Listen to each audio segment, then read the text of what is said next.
How would you like it if you went to pick your flowers and were kneeling in radioactive waste? That's what's happening in Tokyo now. The people trying to bring the Olympics to Tokyo find themselves answering question after question about the leaks. On Saturday, the International Olympic Committee will choose the host city for the Games in 2020. We in Japan have witnessed the significant role athletes and sports can play in society. Now we are determined to share their inspiration and promote the Olympic values for young people around the world. Members of the Tokyo Big Committee held a news conference in Buenos Aires ahead of the IOC meeting. Reporters asked 6 questions. 4 of them were about the safety of Tokyo. The situation in Fukushima's radiation. I'd like to assure you that there is no risk like the one you might imagine in Tokyo. Takeda said radiation levels in Tokyo are the same as those in any other city in the world. And when I was in Tokyo, I took some samples. Now, I didn't look for the highest radiation spot. I just went around with 5 plastic bags, and when I found an area, I just scooped up some dirt and put it in the bag. One of those samples was from a crack in the sidewalk. Another one of those samples was from a children's playground that had been previously decontaminated. Another sample had come from some moss on the side of the road. Another sample came from the roof of an office building that I was at. And the last sample was right across the street from the main judicial center in downtown Tokyo. Well, I brought those samples back, declared them through customs, and sent them to the lab. And the lab determined that all of them would be qualified as radioactive waste here in the United States and would have to be shipped to Texas to be disposed of.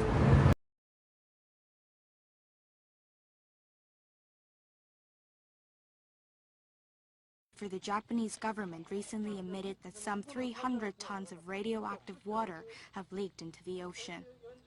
Misei Murata, a former Japanese ambassador to Switzerland, criticized the Japanese government and the operator of the crippled nuclear plant, Tokyo Electric Power Corporation, for its handling of the situation. TECO recently admitted to leaks of radioactive water. The amount is much more that the simulation had taken into account. The international community has also voiced concerns over the issue, but Tokyo, meanwhile, is busy drumming up support for its bid in hosting the 2020 Olympics. 2020 Tokyo, let's do well. Murata stressed the fact that Japan does not realize the gravity of the issue is more outrageous.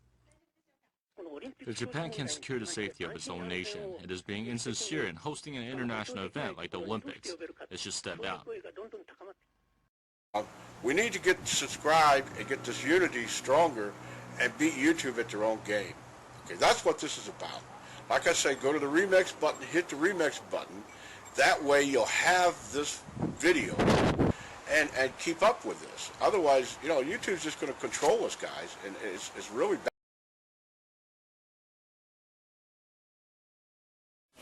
We deeply apologize for the greater anxiety caused by the accident at Fukushima Daiichi nuclear power station, which continues to affect residents near the power station and the broader society.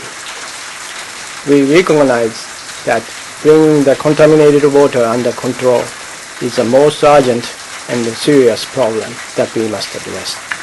And we are tackling this by implementing not only emergency measures, but also fundamental countermeasures. Supported by the Japanese government and utilizing the immense amount of expertise provided by professionals around the world, all of us at TEPCO will strive relentlessly to control the contaminated water. With regard to the impact of radioactive materials, we monitor radiation levels at various points and disclose the results of this monitoring operation.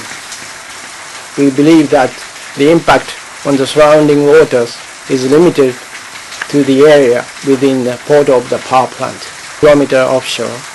There has been no impact on the water or the wider ocean. we will continue to announce all relevant information in a timely and proper manner. Yesterday, officials in Japan announced that radiation levels around tanks storing contaminated water at the crippled Fukushima nuclear power plant have reached a new high. The alarming new levels are high enough to provide a lethal dose of radiation within hours to someone standing near contaminated areas without protective gear. Meanwhile, the Japanese government also announced plans yesterday to spend upwards of $470 million on a subterranean ice wall in a desperate move to stop further leaks of radioactive water from the stricken nuclear power plants. Japanese Prime Minister Shinzo Abe said that instead of leaving this up to TEPCO, the government will step forward and take charge. The ice wall would freeze the ground to a depth of up to 100 feet through a system of pipes carrying a coolant as cold as 40 degrees below 0 Fahrenheit.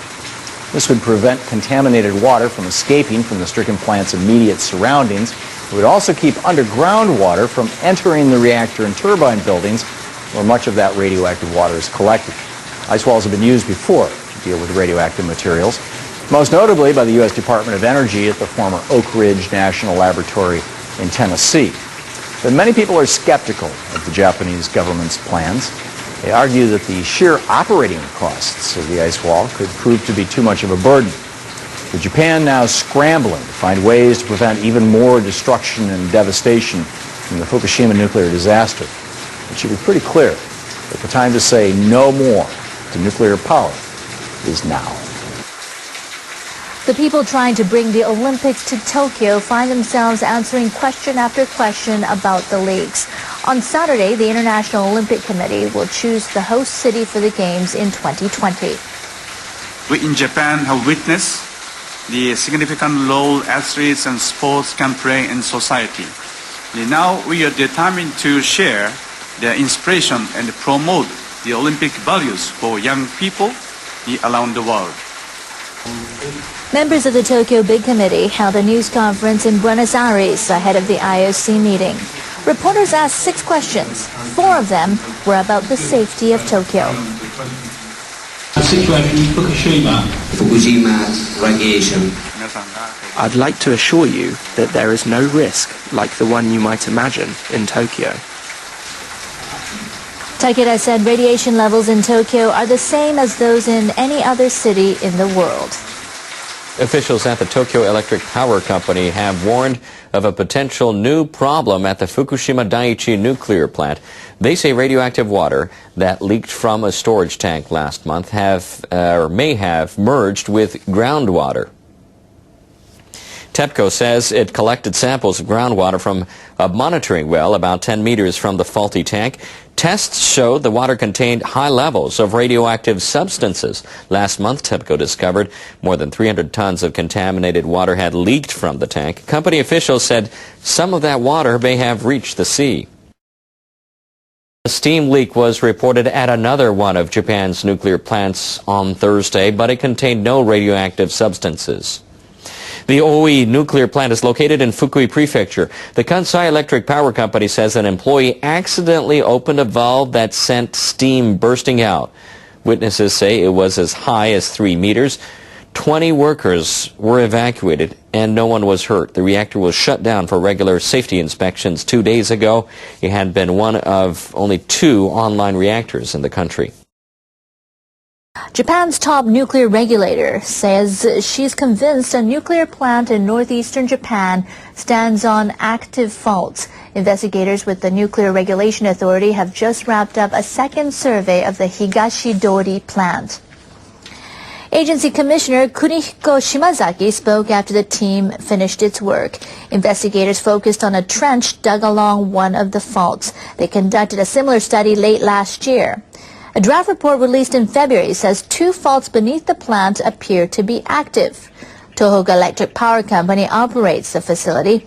Officials there are challenging the agency's findings. They've launched their own investigation. Engineers at the Fukushima Daiichi nuclear plant are preparing to test a government plan to contain leaks of radioactive water. They're going to create a frozen wall of soil underground. Officials estimate about 400 tons of groundwater flows in every day. The water becomes contaminated once inside the reactor buildings. Japanese leaders have committed $320 million to help keep it out. The people at Tokyo Electric Power Company released video for the first time of groundwater flowing into a turbine building. Engineers will use a small plot of land near the reactors for the test. They'll drive steel pipes 30 meters into the ground. Then they'll pump in a liquid chemical at minus 40 degrees Celsius to freeze the soil and create a wall. They're planning to start in mid-October. They'll see if the wall works and how to maintain it. Leaders are hoping the full wall can be in place by March 2015. Researchers at 2 Japanese universities are testing an idea they hope will revolutionize the way we grow vegetables. They're developing what they say are efficient, sustainable factories that can fit anywhere from a parking lot to a home. Researchers at Chiba University are taking a great interest in the development of vegetable factories. They've devoted about a hectare of their campus to an experimental indoor farm. They produce 3,000 heads of lettuce a day there. Computers control all the lighting, nutrition, and carbon dioxide. It makes production more stable and efficient. We can produce vegetables about 100 times more efficiently than on an outdoor farm. That is an effective way for the future. The researchers are testing their ideas off campus, too. They've installed mini factories in people's homes. This one produces about 10 types of produce, including lettuce and mint. The researchers worked with an electronics maker, a real estate developer, and a hydroponics specialist to produce the appliances. The people behind the project have set up a website for trial users. They can upload information such as how well vegetables are growing or ideas for recipes. And they can take pictures with a built-in camera, showing them to farming experts and asking for advice. We're in the test phase right now, but we hope it'll become a standard appliance. Scientists at another university believe vegetable factories can have therapeutic value. In April, researchers at the University of Tokyo set up a small factory in the grounds of a housing complex. They asked local retirees to look after the day-to-day production. The factory produces 4 kinds of leafy vegetables, including lettuce and potherb mustard. Workers vary the levels of lighting and nutrition to try to find the most efficient growing conditions. Growing vegetables energizes me. With minimal manual labor and temperatures kept at a cool 20 degrees Celsius, it's a lot easier than tilling the fields. Toshio Nakamura joined the project after retiring from a major electronics manufacturer. He says he wanted to try something new. He uses expertise from his old career, collecting and analyzing data to see how different conditions affect growth. It's fun to grow vegetables and think about factors like carbon dioxide levels. When he returns home, he compiles the results and sends them to the university. It's great to have somewhere I can put my skills to good use. Universities and corporations are pouring time and money into developing these high-tech farming systems. They believe one day soon, vegetable factories will be a common sight in city centers or even in our living rooms.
YouTube, this is Itchy, and I wanted to share some more mutations that I found today with you.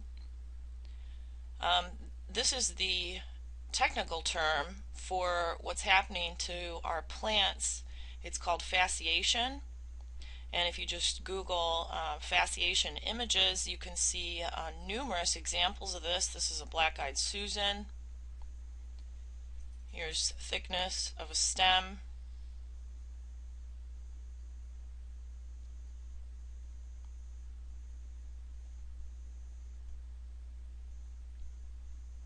Here it is in a saguaro cactus. This is the normal cactus.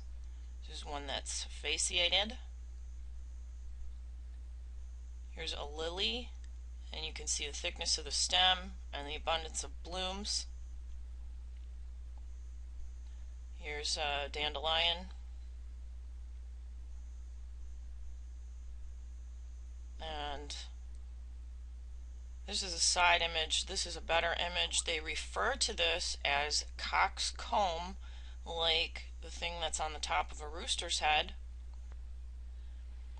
Here's a portion of the video that I made last weekend.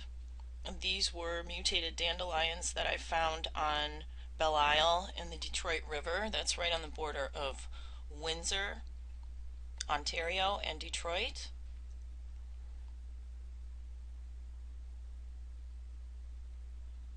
You can see the thickness of the stems. Some of them have 2, 3, 4, 5, and 6 heads. And after I posted this video, I received numerous responses. These were the dandelions that I found today. Here's normal examples of one after it's lost its seeds. It's supposed to be round and small. These were the ones that I found. My cat was very curious about them too. And there you can see the elongation of the seed base. Those stems are actually about as thick as my index finger. These are quite a bit larger than the ones I found last weekend. It's very concerning with it being this early in the season that I'm seeing as much of this as I am. These are from Rochester Hills, Michigan, outside of Ramshorn.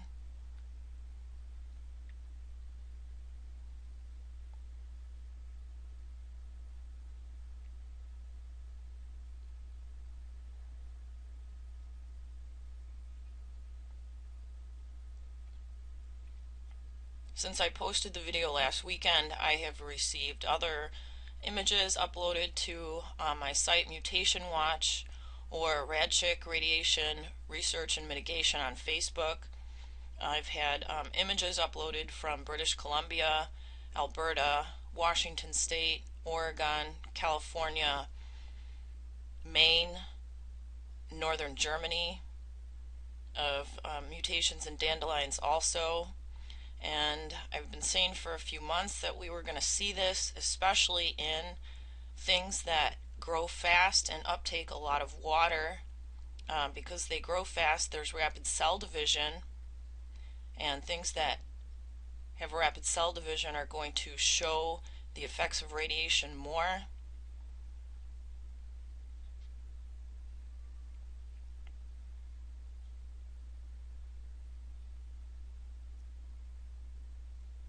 There's the normal one on the right.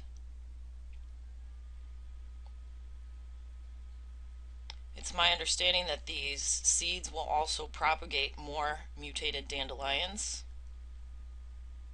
Again, normal and not normal. If you photograph anything like this, please send it to my email with your name, the date the object was found, and your location, and I will be forwarding these to researchers. If you include your name, you will receive proper credit. And I stopped by my daughter's house to show her, and this was a strawberry that she had in a box that she just bought from Myers.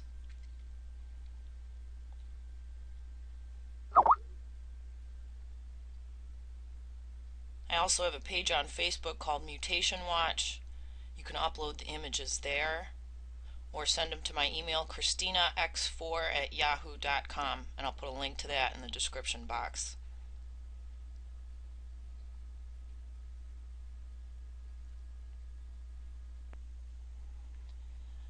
I'm also going to enclose some links from Any News. This is posted today, Japan Times, on plant mutations.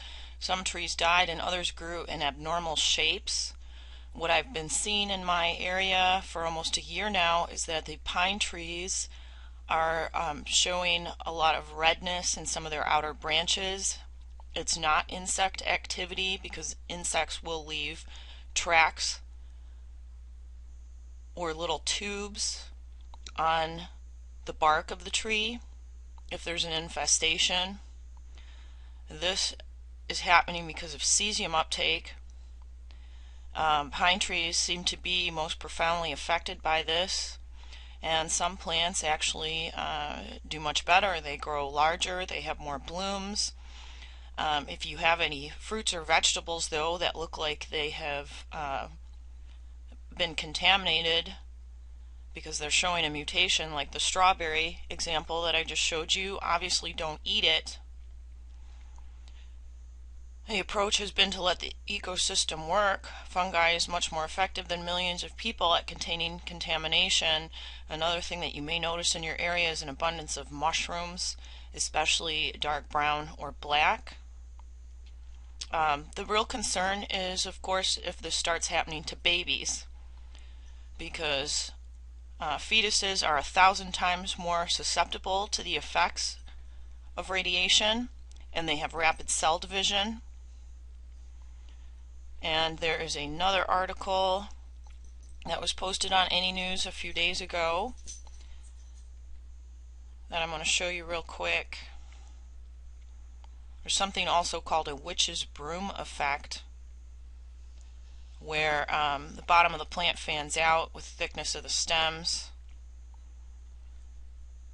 And a Japanese TV show aired photos of mutated plants in Tokyo. They were asking the audience to send in more examples, and they just happened to be dandelions like the ones that we are finding all over in the US, Canada, and Europe. So I am sending the pictures that I took from today and from last week, plus the images that were sent to me to this station, and I'll keep you guys posted. All this does is validates or verifies the fact that we need to be mitigating, the fact that we need to become more creative in how we grow our produce outside, and there are definitely steps that need to be taken to minimize the uptake in plants all over this country, and our farmers and people that deal with our food chain need to get on top of this problem right now. So if you know anybody who is in the farming industry, please send them this video and ask them to contact me, and I will forward them some information. Thanks, guys. Stay safe.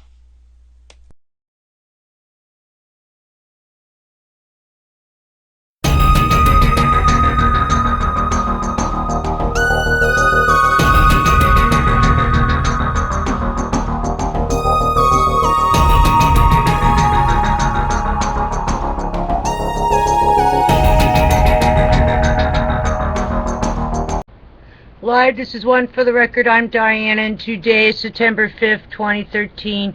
Happy Rosh Hashanah. And here are your news updates for today. Rosh Hashanah Tovah. Alrighty then. Here we go. Breaking news. Tornado warning issued for Morrow County, Umatilla County in Oregon. Coming out of the Weather Channel, breaking 24 minutes ago. Also,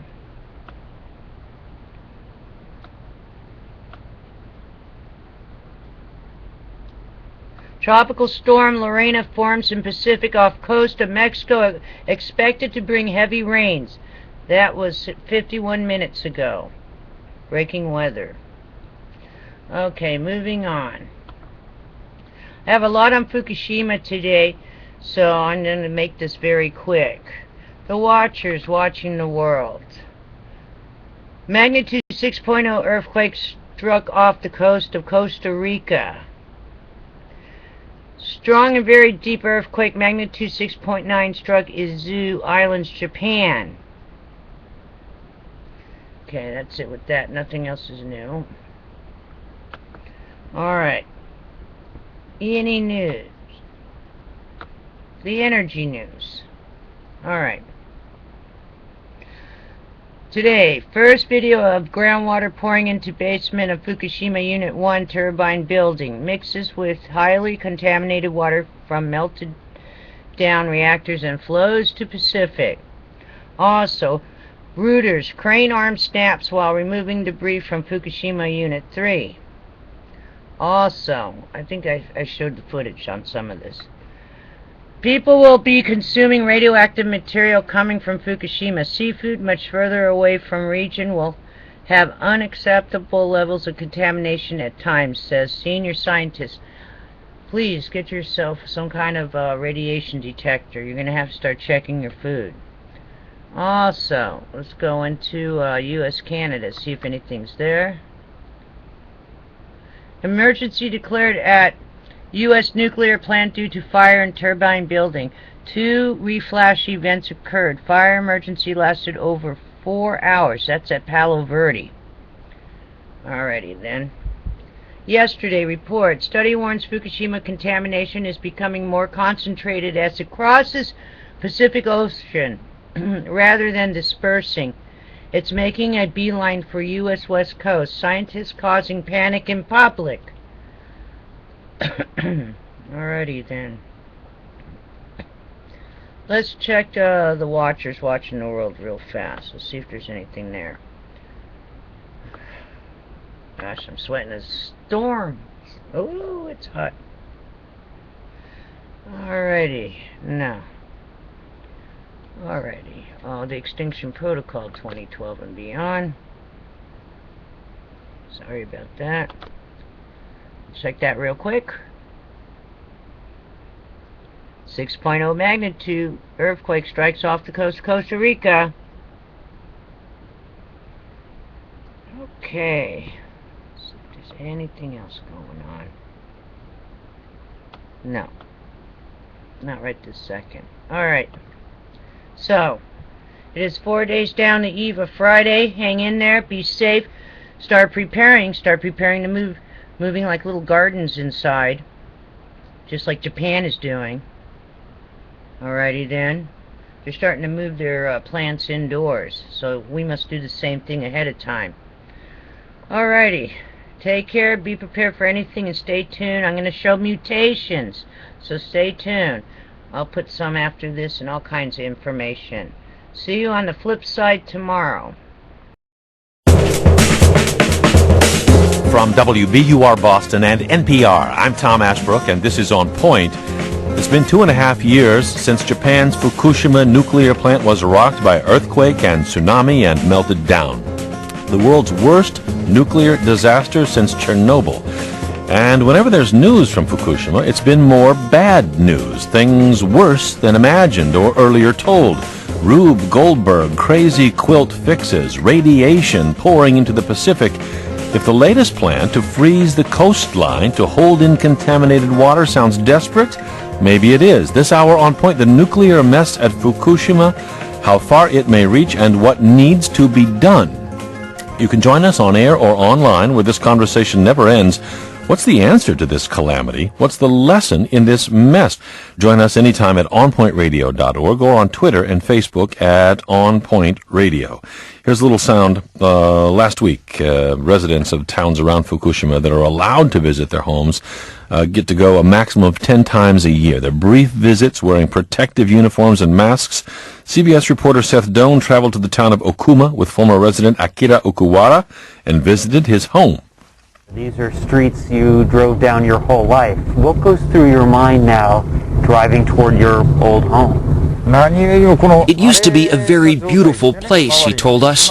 It makes me very, very sad.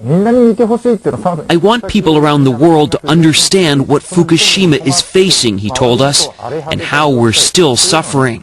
And the nuclear plant, wounded nuclear plant, causing all this? Still a mountain of mysteries and unknowns. Here was Shunichi Tanaka, president of Japan's Nuclear Regulatory Authority, at a news conference just last Wednesday, admitting the government still has no clear idea of how much contaminated water has leaked from holding tanks on the site. Here he is, interpreted by Agence France Presse. We don't know what the situation is exactly, how big the leak was, how radioactive it was, or where it was going. How big, how radioactive, or where it was going. In other words, we don't know a whole lot. Joining me first today from Tokyo is David McNeil. He reports for The Economist and The Independent. He's co-author of Strong in the Rain, Surviving Japan's Earthquake, Tsunami, and Fukushima Nuclear Disaster. And he's just back from a visit to Fukushima. David, welcome. Thank you very much for joining us. Thank you for having me, Tom. I mean, it just seems like it's always worse than we've been told. Describe for us the situation there now, David, with all these holding tanks, hundreds of tons being captured in them every day, some of them leaking, and I guess they're continuing to build more. What's going on there?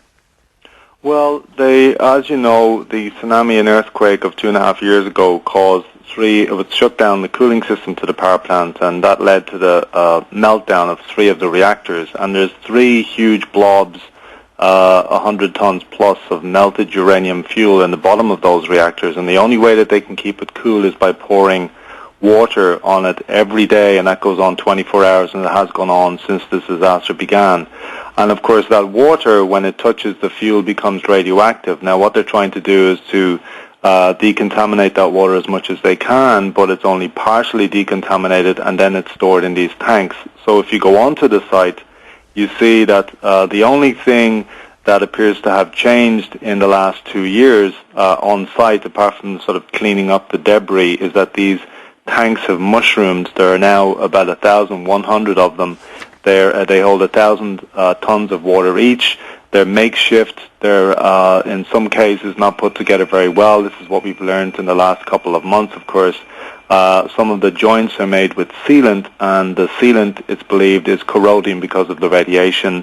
And one of those joints, at least, as far as we know, has leaked radioactive water. Now, what's sort of astonishing from the point of view of people who are looking at what's going on is that TEPCO, despite all of these problems, still seems to have these real gaps in its knowledge about what it's doing. So, for example, it took it a long time, days, possibly even weeks, to notice that 300 tons of highly radioactive water had leaked from one of those tanks. And what we learned this week is that they're scrambling now to try and find workers who can monitor those tanks, because they had a very small team of people going around the power plant checking them, and they were visually checking them. They don't actually have any gauges on these tanks, so they're very prone to leaks, and what we suspect is that this leak that we had recently is not a one-off, but it may point to a generic problem of leaks at the power plant, and that's the really scary part of this latest phenomenon. So TEPCO, Tokyo Electric Power Company, the company that owns this and has been in charge of the cleanup. I'm looking at aerial view of Fukushima here, the plant, and much of it looks familiar, except for, as you say, this giant tank farm that's grown around it, 400 tons of cooling water being collected in tanks each day. So this farm continues to grow. This does not sound at all like a sustainable operation. You've called this, a machine for generating radioactive water. That doesn't sound too good. Yes, well, that's not my phrase. A lot of people have called it a machine for generating radioactive water, and as you say, it doesn't appear to be sustainable. And in fact, the NRA chairman who you just quoted, Tanaka-san, he actually said for the first time yesterday at a press conference that TEPCO will have to release some of this water into the sea. And what he said was that the water would be decontaminated to acceptable international standards, that the radioactive release would not be harmful to the environment. But really, we only have his word for that and the word of TEPCO. And there are also lots of sort of suggestions about ways to keep this fuel cool. One of them is that it could be air-cooled, but that means that the entire system that they have used, that TEPCO has used for cooling this nuclear fuel for the last 2.5 years, would have to be changed. and they would also have to call in a lot of international help, including help from America. And so far, there doesn't seem to be much sign that that's happening. So we've got this proliferation of tanks full of radioactive water, just tons and tons and tons and hundreds of tons, and then something like an underground river running under the plant here, which they're worried about carrying that leaking radioactive water out to sea by. And the news today that the government will put up something like $500 million, the equivalent thereof, to build an ice wall to stop this water from running into the sea. How's that work, David? Well, there's two separate problems, if you like. One is the water that they're using to cool the uranium fuel, and the other problem is water that's running into the power plant from the surrounding hills and mountains and whenever it rains. And that water becomes groundwater, and it gets contaminated when it touches the contaminated water. It mixes with the contaminated water. And, of course, it's leaking into the sea, and what's really making people angry is that TEPCO for months denied that it was leaking into the sea and has only recently come clean. So the problem of what to do with all this water sloshing around the plant is really the headache, if you like, of the moment. And, of course, there is another set of problems which, in some ways is even more challenging, because what the engineers have to do once they get this leak problem fixed is they have to find a way to extract this highly radioactive nuclear fuel, and also to dismantle a fuel pool in the damaged Reactor 4 building. There's 1,500 fuel rods in the damaged 4 reactor building which have to be extracted one by one, again highly radioactive, a massive engineering job before they can decommission this plant. So, it's only one, but really the leaking water is only one of a number of headaches. Now, what the government has done today is it has given a total of $470 million, or it's promised that to TEPCO, to try and fix the most immediate problem, which is leaking water. And they will build, we're told what they'll do is they'll build this artificial wall, an ice wall, around the most damaged reactors in a bid to keep the groundwater, groundwater that's leaking into the plant, from coming into contact with contaminated water that's been used to cool the fuel rods. And it's anybody's guess, really, if that will work. I'm sure nuclear engineers on your program later on will be better qualified to comment on that. I mean, it sounds like science fiction, something out of a Marvel comic book, a giant ice wall to hold back the poison. And the politics here, David. You've got Prime Minister Abe at the head of a pro-nuclear power party in power in Japan. What difference has that made in the way the national government in Tokyo is looking at this, talking about it?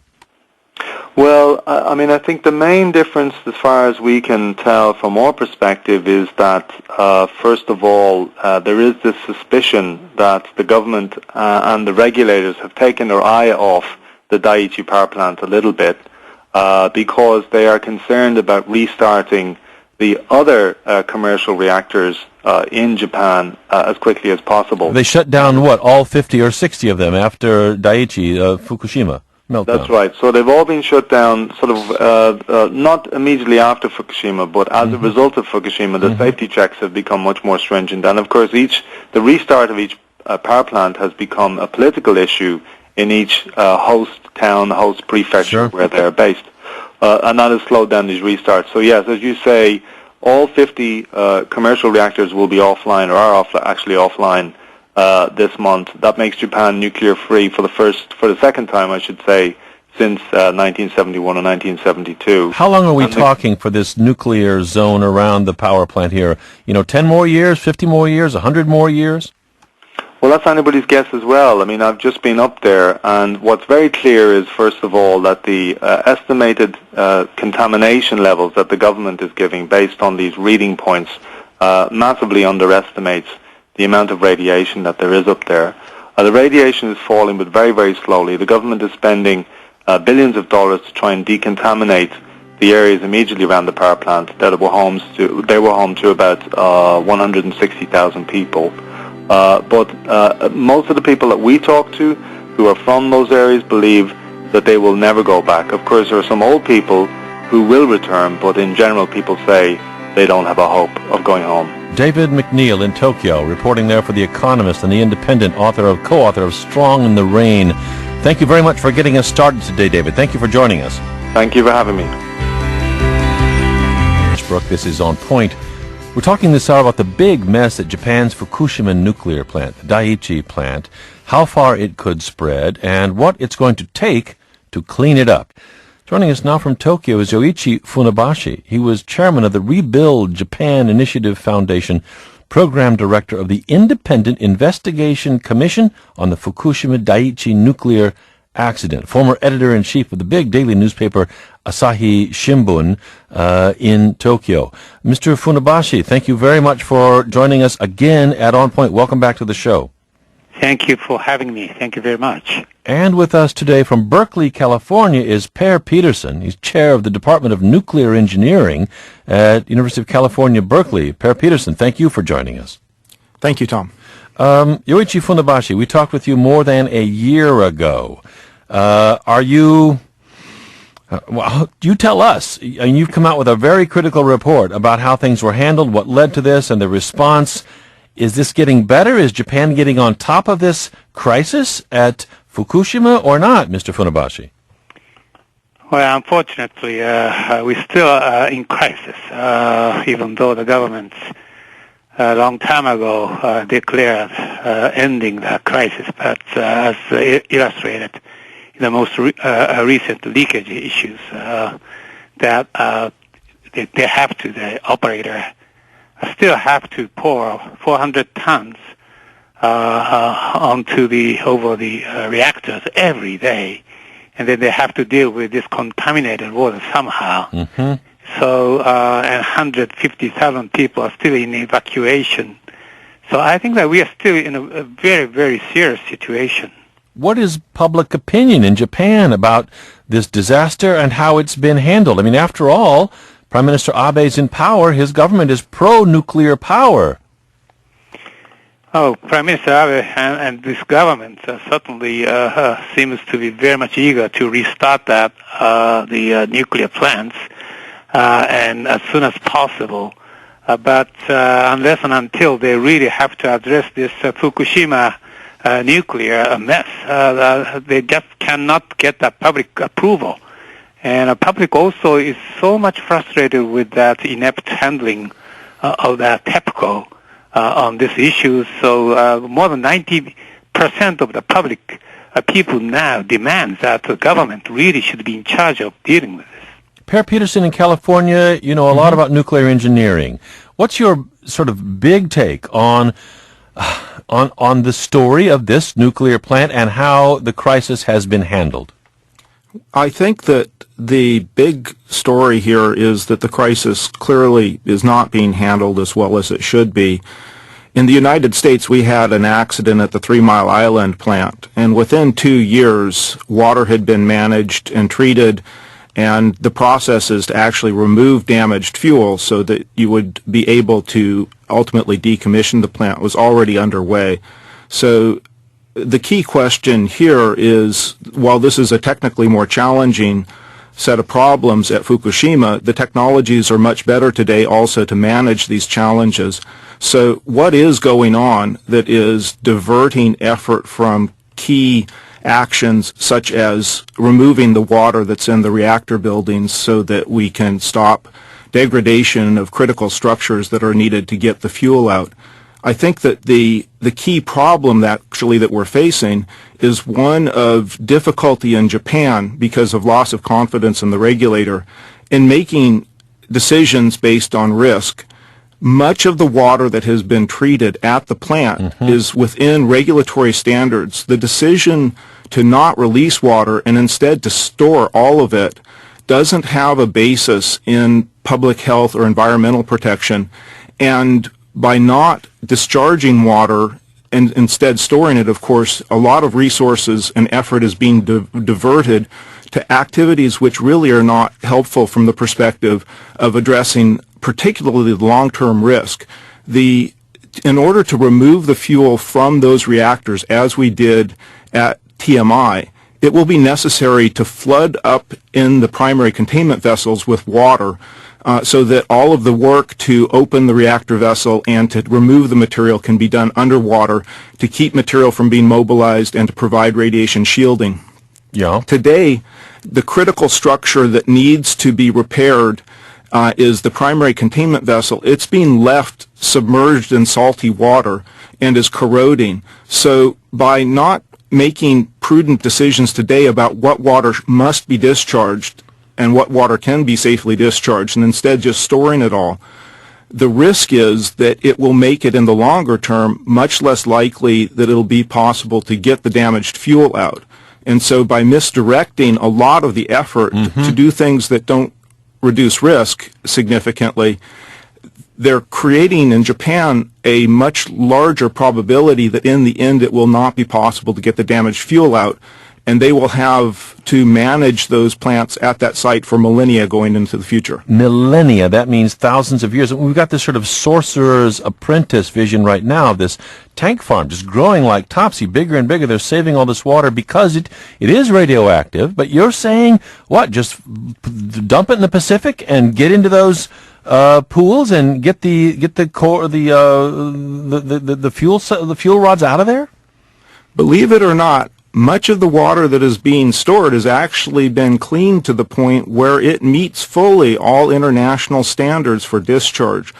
There is also water, of course, at the site that has not been fully processed because they have to store it and then process it. Yeah. But the majority of the water at the site actually would be safe to discharge. The decision to not do so has been a political decision that regulatory agencies around the world question. Mr. Funabashi, if there's so much quote-unquote safe water here, why is Japan now spending $500 million to build an ice wall to contain runoff water here? Well, I think that really reveals that, to the extent that the situation has gotten worse and worse. But I think that we also should think of that the political environment, which has been changing so much as the former government, DPJ, was ousted with a new government coming into power. And also, a year ago, former regulatory agencies were all disbanded. And then we have had this new nuclear regulation authority and agency, the new regulatory body, and they have been just forming. They have gradually, formed into a more established institution.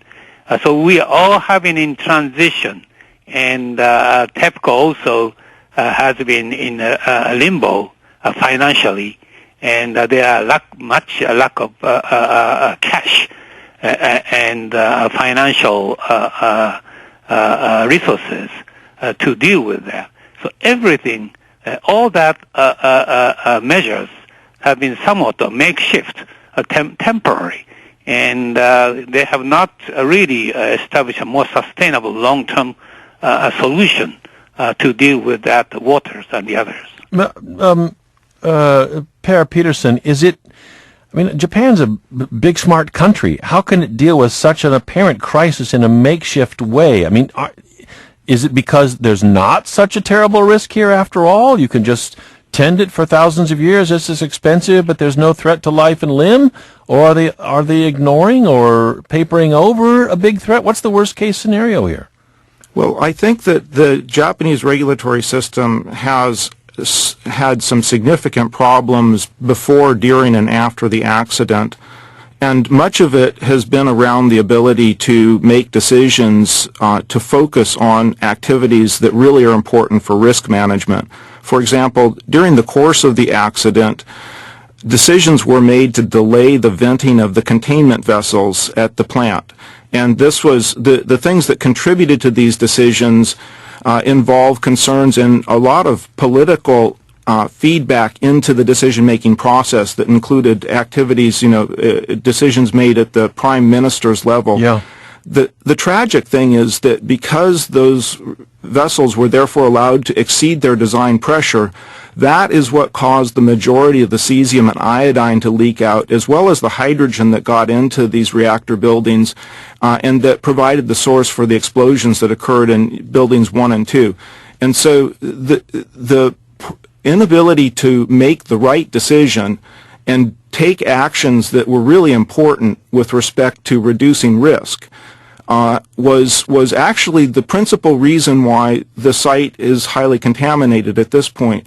I think today we face a similar set of problems. The lack of ability to discharge treated water that meets international standards, because of essentially it's a political, not a technical decision, is causing delays in key actions that are really important if you're actually going to get the damaged fuel out of the reactors in the longer term and not have to entomb that material. We got that, but could you just state for us in very plain terms the big risks here? Now, one you've laid out is that it gets so out of control they can't fix it, and they have to just tend and sort of entomb the whole thing and tend it for thousands of years. That's very costly. What about risks to health in plain terms in the immediate vicinity and more broadly, maybe very broadly? So currently, they're using very good approaches to manage these risks. Because you have high levels of contamination, you have to exclude people from around the site and control their exposures. They're also treating water using very effective technologies to strip out cesium and iodine. One of the reasons that there have been delays in the decisions to release water is that there's also tritium in this water. But the truth is that the tritium much longer lasting. I mean, there you're into your millennia again. No, well, actually, the tritium will decays away in periods of 100 to 200 years. Okay. But the thing about the tritium is that tritium is generated in the operation of reactors worldwide in small amounts. The quantities that are actually would be released with this water are quite small compared to what is released worldwide in any given year. So one of the, I think, key problems is that by not being willing to discharge water that has been cleaned to standards that are sufficient to meet international standards, and instead storing it, what's happening is you're losing there at the site the opportunity to really focus on the more highly contaminated water, and equally importantly to fix these reactors and to get the damaged fuel out of them in an expeditious way. Is there still a meltdown risk here? And if so, how long will that risk be present? So the meltdown risk now is essentially gone from these reactors in the sense that the amount of heat being generated in this fuel immediately after these reactors were shut down was very large because of all of the short-lived radioactive species. Today, the only significant heat source that is in that fuel is small amounts of cesium, and the amount of heat that's being generated today is orders of magnitude lower than it was immediately after the accident. What would happen if they stopped bathing this thing in water? What would happen? So the analysis that I saw that was performed shortly after the accident asked that question because you wanted to know if you were to not cool it, how long would it be before the decay had been sufficient that things would not be a problem? At that time, I think that the numbers were saying that probably after about 16 months, the heat generation rates would be sufficient that if you didn't cool the fuel, it would not heat up to temperatures that would cause further damage or melting. Now, that doesn't mean that it doesn't make sense to continue to flush water through these reactors to keep them cool, and also you want to be trying to flush out all of that salt that was injected into these reactors, which right now is contributing to the corrosion of these primary containment vessels that if they don't survive, it will become challenging or impossible to get the damaged fuel out.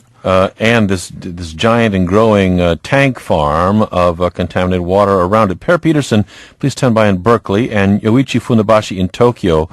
So happy to have both of you here. With us right now from Woods Hole, Massachusetts, is Ken Bissler, senior scientist in marine chemistry at the Woods Hole Oceanographic Institute. He's been studying radioactive contamination in the Pacific Ocean and its fish stocks. Been tracking radioactive leaks from Fukushima since the beginning, and he was just there in May. He'll be back there again to take new readings next week. Ken Bissler, thank you very much for joining us. Tom, thank you for inviting me. You're quoted here by the BBC saying, "This thing is not over by a long shot. Chernobyl was in many ways a one-week fire explosive event. Nothing with the potential of this, Fukushima, right on the ocean." What have you seen about contamination in the immediate vicinity? Is it traveling far afield? What's the risk here? Well, we've known since 2011 that there still is a persistent leak from the site. Nowhere near as big as what was going on in March and April of 2011, so we do have to put some perspective here. For some of the main isotopes of concern, the cesium isotopes, there was a lot more released, thousands of times, in that year of 2011 than there is now through these leaks. So in that sense, we have a situation that's not as out of control, of course, as the accident. But then we heard earlier about the tanks. One isotope we haven't talked about, strontium-90, is high levels in some of those tanks, and that's particularly the one that leaked out. And so it wouldn't take very many of these tanks to leak to actually equal for strontium-90 the total amount that happened was released uncontrolled into the ocean in 2011. Is this a threat to the world's oceans, or if it all got out, would it dissipate so much that it would not be? Well, the all got out, I'm not going to go that far. Right now, what's gotten out is unprecedented for the ocean. You know, the total quantity of the isotopes, depends which one, may have been larger in Chernobyl, but this is right on the ocean, so it's a larger direct release into the sea. That being said, the concern on land is more your direct exposure to these radiation doses we've been hearing about. In the ocean, it's more of uptake into the food chain in the internal dose, and that's because as soon as that groundwater, their tank leaks get into the ocean, there's a very quick dilution process, and it does get much lower offshore. We have to use very specialized techniques to measure the quantities, even tens of kilometers, a few miles offshore, and they continue to decrease as that water moves across the Pacific. So it's a localized hotspot in the ocean with lower levels that don't cause us concern for being there. I hold radiation detectors up to make sure I'm not in harm's way on the ocean. But then the internal, the consumption of isotopes in fish is a big concern and what's caused the closing of the fisheries off of Fukushima. Ashbrook, this is On Point. We're looking this hour at the big mess at Japan's Fukushima Daiichi nuclear plant, how far that mess could spread, and what it's going to take to ultimately, finally, clean it up. With us, Per Peterson. He's chair of the Department of Nuclear Engineering at UC Berkeley. Joins us from Berkeley, California. From Tokyo, in Japan, Yoichi Funabashi is here, chairman of the Rebuild Japan Initiative Foundation. He was program director of the Independent Investigation Commission on the Fukushima Daiichi nuclear accident, big critical report that his group put out. He's with us today. And from Woods Hole, the Woods Hole Oceanographic Institute, Ken Bissler is with us. He's been taking samples of radioactivity off that coast in Japan and looking at the whole global picture. He joins us as well. Ken Bissler, let me come back to you on this question of how far contamination here could spread. I mean, I've got listeners, writing in and saying, in effect, is this going to mess up my fishing off the coast of Florida or off the coast of Brazil or off the coast of Hawaii or just off the coast of Japan? How far could this go? Well, if you think about ocean currents, they're going to travel the entire distance. It might take a couple of years. We heard reports about the debris that washed up on the shores in Oregon and Washington State. Now, that came sooner because that's above water. It's blown with the wind and moves with the currents, and that's actually not radioactive from our measurements of that material. The currents are going to start showing up end of this year into next year, but the concentrations, we have to remember there was cesium in the Pacific Ocean before this accident, left over from the 1960s. And so by some estimates, it will go up a factor of 2, a factor of 5 at concentrations that are nowhere near what we've seen off coastal Japan. So, in terms of our health, I have no concern for those levels in the ocean, swimming, bathing, even closer to Japan. In terms of seafood, again, that's a coastal Japan issue right now. It could change as we hear about these continued leaks of different isotopes. But for the cesium isotopes that have been most prevalent and monitored and caused the closing of fisheries off Japan, that particular isotope actually becomes less and less in the body as the fish swim across. The tuna we heard about, fish that swim out, were about 20 times lower in their concentration of that cesium isotope off San Diego than off Japan. And again, at levels that were lower than some natural isotopes we don't consider harmful to us. So I'm not saying we won't be able to detect it off the west coast of the U.S., but the levels by then aren't the health concern that we have for the people living in Japan and perhaps consuming some of the seafood over there. The fisheries are closed, but that's more of a localized health concern. Now, the cleanup has been anything but efficient so far. What if it's not done well? I mean, just speak frankly about what the risks are if this goes badly or isn't well handled. Right, and certainly there's many, many more times of these isotope inventories on land than have already reached the ocean, and we called it unprecedented. We were very concerned back in March and April 2011 that this might get out of control and we'd have a more widespread contamination, not just in coastal fisheries, but beyond. So, we're not out of the woods yet in terms of the potential, but we have to continue monitoring that and make sure not just cesium, but some of these other isotopes aren't getting into the food chain. And some of them, strontium, as I mentioned, is more of a bone-seeking isotope that doesn't leave the fishes readily. It gets in their bones, and if they are eating the small fish whole, as many of them are in Japan, then that would get into our system for much longer periods of time. So, Speak plainly about that potential risk, because this goes to people's calculations long-term about nuclear energy and how they assess risk. I mean, here this plant is, even if it's entombed for millennia, Per Peterson hopes that doesn't happen, but if it's right on the coast, it's in tsunami territory, it's in earthquake zone. If it should get, let's say the whole darn thing washed into the sea, what would the global implications be, Ken? Again, that's hard to say. Maybe we can ask Per Peterson about the total inventories of these isotopes. But now we're talking about something that would exceed, the weapons testing I mentioned in the 60s was about 20 times larger than, say, the total cesium release from Chernobyl, which is slightly larger than Fukushima. So we're talking about something, if it's thousands of times bigger, then we do have concerns. But we don't consider the Pacific Ocean right now, before the accident, to be particularly radioactive, despite the fact that's where we conducted a lot of nuclear weapons testing. And likewise, the Irish Sea, people probably haven't heard of or forgotten about Sellafield, a reprocessing plant that's still there. And in the 60s and 70s, it released an amount of cesium that's comparable, actually, to what we're seeing in Fukushima. Ken, forgive me, but I have to persist on this point, because there's a kind of, I just don't hear a plain answer. If there was a quake and this thing just fell whole hog into this, the whole thing slid in. I mean, and don't write it off, because who knows?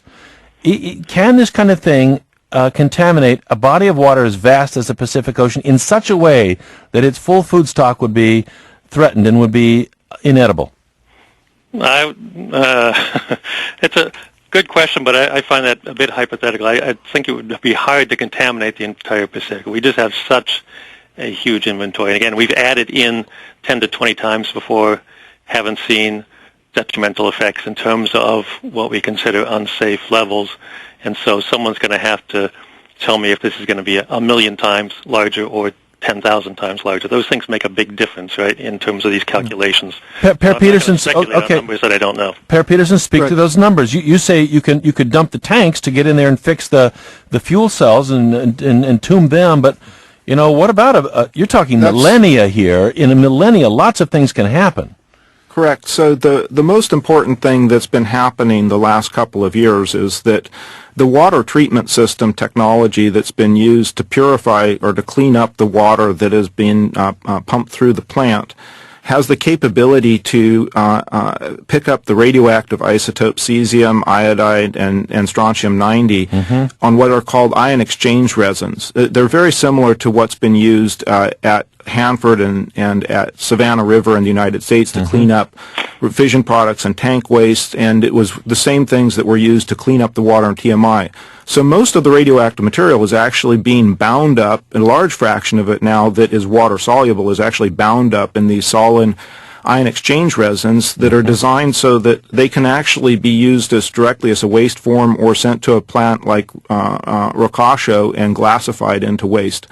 And then it can be placed in geologic repository. The issue, so in fact, most of the radioactive inventory that was in the water is now tied up in these ion exchange resins, and that's the right place to get it to. The other significant inventory of radioactive material is the damaged fuel, and it has obviously mainly radioactive species that are not that soluble in water. And if you were to leave it entombed, would only be released at very low rates over very long periods of time. So not to lead to significant, say, levels of radiation, but instead it would just be a chronic source into the ocean. And this is one of the reasons why I think that the real priority should be on advancing the efforts to get the damaged fuel out of these reactors and making pragmatic decisions about what to do with the treated water where the vast majority of the radioactive species has been stripped out into these ion exchange resins, and it meets international standards to be discharged. Yoichi Funabashi in Tokyo, what about your assessment and those working with you at this point of the risk of radioactivity from Fukushima to Japan's food supply, ocean-based and land-based? Well, I think so far it has not had any, devastating impact on the food chain. Perhaps, it has contaminated already very much the seashore line. But I think that's overall, I think it still has been contained locally. That's my reading. And how long do you expect these restrictions on fishing in that area to have to go on, Mr. Funabashi? I think it depends on how successful this new measures that the Japanese government just announced today will go. First you have to decrease that amount of the contaminated water and underneath that the reactor buildings and also surrounding trenches. That's number one. Number two, you have to keep groundwater away from that the already toxic water, and then you have to prevent the contaminated water from seeping into that ocean. And then it may take some time, but I think it's long overdue. But finally, that Japanese government now has made it very clear that they have to be in charge, and they will pay for that whole operation. So I think that's the first step. Let's go to a caller here, Jethro in Bourne, Massachusetts. Jethro, thank you for calling. You're on the air. Hi, Tom. Hi. I have a question for Mr. Funabashi, which is, what does he think it would take for the frustration in the Japanese public to turn into a more engaged and sustained political activism as far as changing energy policy and reliance on nuclear energy? I ask that because there was quite a lot of activism in the wake of the accident, and indeed the government's changed, but overall policy hasn't changed, and I feel that the activism has died down. Let's put that to Yoichi Funabashi. Yoichi, what do you say? Well, I think that the political parties, the ruling party as well as the opposition party, have failed in framing that issues to really address this crisis. And people, particularly in that last two elections, we had the general election last December, and then most recently that upper house election in last July. And in neither case that the major political parties were so much afraid of addressing these issues because it could be so divisive and polarizing within its own ranks and within own parties. So the people actually was not provided opportunities to vote on these issues. So I think that the issues are still, after 2 years and a half, we have not seen any national consensus on these most critical issues. How far we still will develop that and depend on that nuclear energy, and in what way we will dismantle and divesture from the nuclear energy dependence. And there's no consensus, even at this point after 2 years and a half. Even as this reactor sits in all its distress. Dick in Nashville, Tennessee. Dick, you're on the air. Hi, I used to live in Los Angeles, and we lived in a neighborhood for 15 years, and then we found out there was the worst nuclear accident happened in 1959, 2 miles from where we lived, and it still has not been cleaned up. They don't plan on cleaning it up for another 10 years. So? Well, I just think America should be aware that we have the problem in our own country, where we don't clean up our nuclear accidents. Yeah, I mean, look, absolutely, problems all over the place. In the cleanup in Japan, if they should take the path that you suggest what, they got to go in there underwater, up in these cooling towers, saw these these fuel rods down to size, entomb them, and then do what with them, Per? Well, the debris that comes out of the reactor would be handled in very similar ways to the normal spent fuel, and most likely would be placed ultimately into geologic disposal as one would spent fuel, although the Japanese also have a reprocessing plant at Rokasho-mura which could be used to treat this damaged fuel.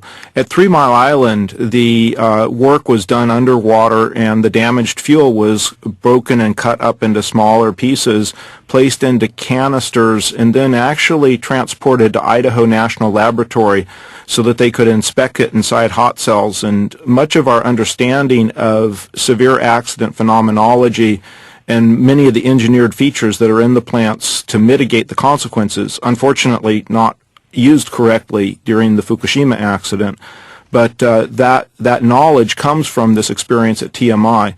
And the cleanup at TMI, I think, provides a lot of good models for what needs to be done at Fukushima.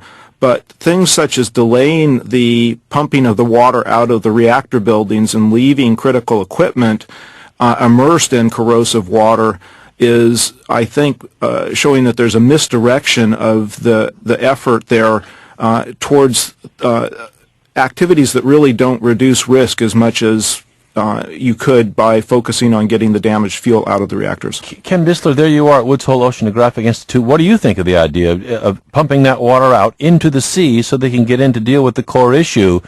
Does it look safe to you to do that?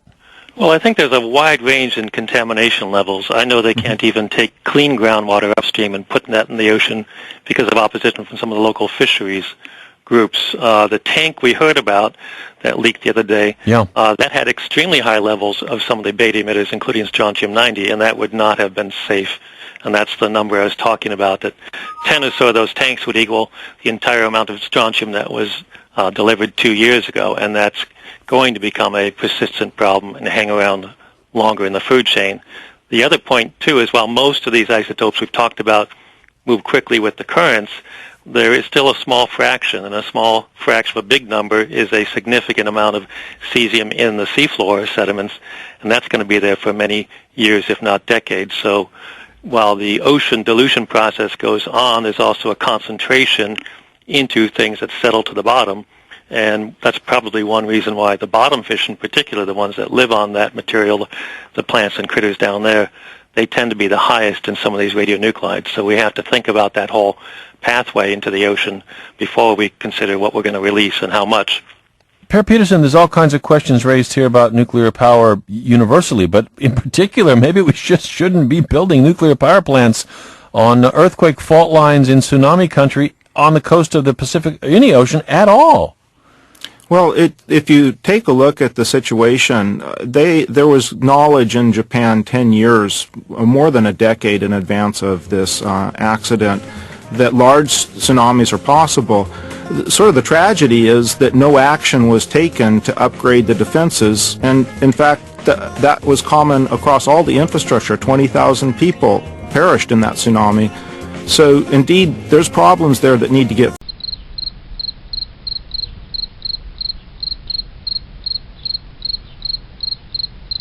Hi everybody, today is July 17th, 2013. In the news has been talk about the mutated plant life there in Japan because of the radiation from Fukushima, the nuclear plant that had the tidal wave and went into meltdown. They're not talking about the ongoing radiation that is reaching the United States. Oregon mutated corn near Portland, Oregon.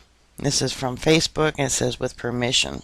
The following disturbing photos were taken in an organic garden near Portland, Oregon recently. These gross mutations are likely the result of severe radiation and hot particles that blanketed the west coast from the Fukushima disaster after 3/11/11. People in Japan are wondering what the long-term effect are, the radiation that they've gotten there and continue to get. Well, what about here in the United States? There is no such thing as safe levels of radiation. Here it says this corn is supposed to be pearl corn. And evidently they found mutated apples as well, and they're going to save them. I believe it's 120 nuclear power plants we have here in the United States. Alright, bookmark my site. I'll keep you up to date. Please stay safe, and I'll talk to you later. God bless you. Bye.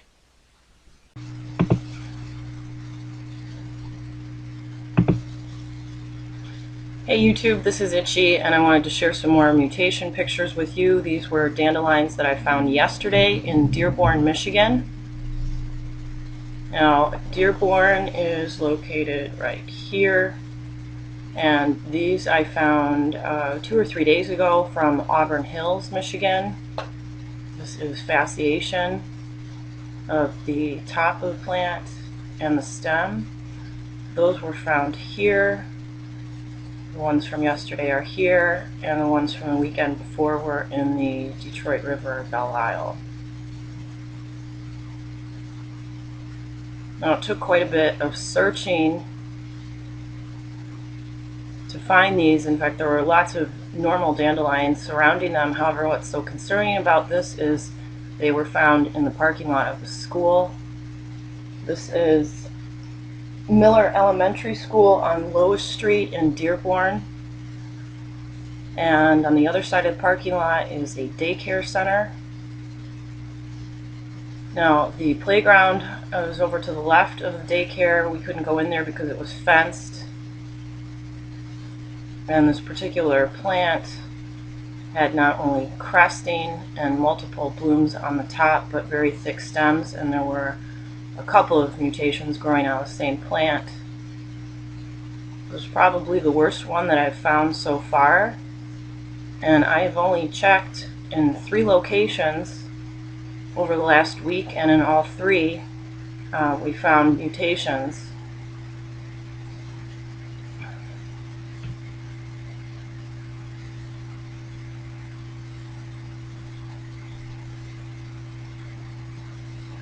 I put out a video a few days ago about the Auburn Hills mutations. Considering that they are being found in school areas, I think that this is something the EPA needs to get on top of. This is a normal dandelion stem from the same bunch with a round top. And in a moment I'll show you the pictures where I removed the seeds so you can see the cresting. Right here, this is normal. And I've had a few people comment on the other videos that I put out that it's possibly a byproduct of Monsanto Roundup, but if it is, I would think that it would be showing up in lots of dandelions, and these seem to just be sporadically placed. And I'd like to remind people that fallout is a very random occurrence. This is the cesium-137 dispersion map simulation, and this is only from the first week after Fukushima. It has now been 57 weeks of these constant ongoing releases from this plant, and this is just one isotope. Now, these are dandelions that are being found in Japan. It's interesting that ours are looking worse than theirs. These are from Tokyo. And this is the school information. If you have a child that goes to this school, I would contact them and let them know what's going on in their parking lot. I'll keep you guys posted.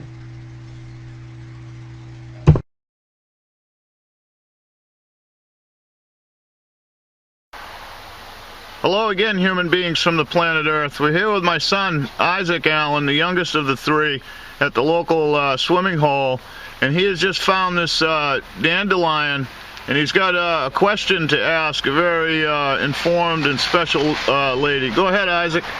Brad Chick, is this a mutated dandelion from Fukushima? I don't know if she heard you. You're a little ways away. Speak up. Is it a mutated dandelion from Fukushima? Who are you asking? Brad Chick. Brad Chick? Why would you ask Brad Chick? I forget. You forget? Yeah. Oh. You told me to. You're too shy to tell her, huh? No, I forget what I forget. Okay, anyway, there you go, Christina. I don't know. How tall is that thing, Isaac? Put it on the ground. It's like over 3 feet tall. I've never seen a dandelion that big here in New Hampshire in my life. Isaac never has either. So anyway, there you go. Maybe a mutation from Fukushima right there. Much love, many thanks, and I'll see you soon. Okay, everybody, back with you quickly. Isaac recommended that I actually measure the dandelion, and so I've done that, and you can see it is, like we had said, about 3 feet, maybe an inch more, if it were completely straight, you know. But anyway, Christina, when you see this, let me know if you want me to mail this out to you. I will. Probably the biggest dandelion I've ever seen in New Hampshire is probably 18 inches, and that looked like a monster. This thing is derelict. Is it a result of Fukushima? I don't know, but I can bet that Christina Consolo will at least have some input on the possibilities. Much love, many thanks, and I'll see you soon. Okay, so here we got the Fukushima redweed, or the red tide, if you will, another variant of it. Not that I would say my knowledge is complete. This should fucking not be here. Alright.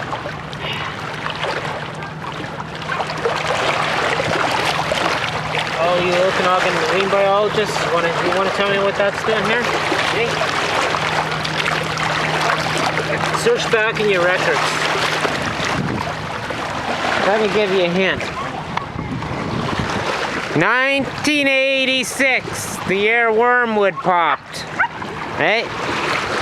Okay, we didn't have nearly the exotics, but I guarantee you that's when you were seeing this shit. Whether it goes viral or not, I don't know. In molecular biology and genetics, mutations are changes in the genomic sequence, the DNA sequence of a cell's genome, or the DNA or RNA sequence of a virus. These random sequences can be defined as a sudden spontaneous change in the cell. Mutations are caused by radiation, viruses, transposons, and mutagenic chemicals, as well as errors that occur during meiosis or DNA replication. They can also be induced by the organism itself by cellular process such as hypermutation. Hypermutation is a cellular mechanism by which immune system adapts to the new foreign elements that confront it, and allows the immune system to adapt its response to new threats during the lifetime of an organism.